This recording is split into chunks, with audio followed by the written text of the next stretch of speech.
अस्सलाम वालेकुम। आप देख रहे हैं हमारा यूट्यूब चैनल अदब अकेडमिया। आज का हमारा टॉपिक है एतकाफ के आदाब व अहकाम। एतकाफ बड़ी इबादत और अजीम नेमत है, लिहाजा एतकाफ के लिए दर्ज झैल आदाब व अहकाम का लिहाज रखना ज़रूरी है। नंबर 1, हर मस्जिद में एतकाफ करना अहले मोहल्ला के ज़िम्मे सुन्नत मुअक्कदा अली अल कफ़ैया है। अगर तमाम मोहल्ला वालों में से कोई भी इस सुन्नत को अदा न करे तो सब इस सुन्नत के छोड़ने वाले और गुनाहगार होंगे।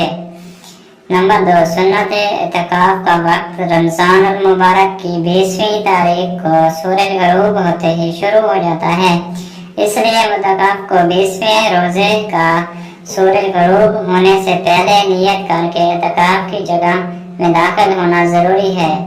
सूरज गरूब होने के बाद आने वाले का एतकाफ मसनून नहीं कहलाएगा, बल्कि ये नफली एतकाफ होगा। जिस शख्स ने रमज़ान के आखिरी अशरा में एतकाफ किया हो उसके लिए बेहतर यह है कि ईद की नमाज अदा करके घर लौटे।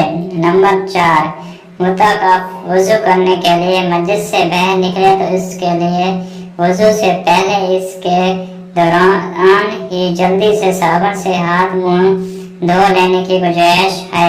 अलबत्ता खास हाथ मुंह धोने के लिए बाहर निकलना या वज़ू करने के बाद इसके लिए रुकना नाजायज़ नहीं, इससे एतकाफ फासिद होगा। अगर मुतकफ पर गुस्ल जनाबत वाजिब हो जाए तो उसके लिए मस्जिद से बाहर निकलकर गुस्ल करना ज़रूरी है। इसके अलावा वो नफली गुस्ल के लिए मस्जिद से बाहर जाना जायज़ नहीं है, इससे एतकाफ फासिद होगा। नंबर 6, किसी तबाही या शरई अज़र के बगैर मस्जिद से बाहर नहीं निकलने से एतकाफ फासिद होगा। रोज़ा ना रखने या तोड़ देने, इससे मुबाशरत करने से भी एतकाफ फासिद होगा। औरत एतकाफ में हो तो हैज़ व नफास के जारी होने से एतकाफ फासिद होगा। नंबर 9, दौरान एतकाफ दुनियावी बातों और मोबाइल का इस्तेमाल अपने आप को बचाएं ताकि इबादत का खूब एहतमाम हो और लैलतुल क़द्र को कमा सकें।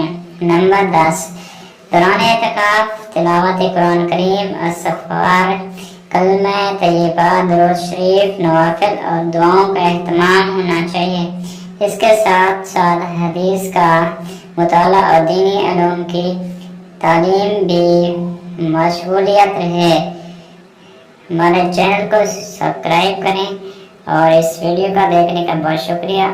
And the next Islami video और मालूमात देखने के लिए हमारे यूट्यूब चैनल अदब अकेडमिया को सब्सक्राइब करें। शुक्रिया।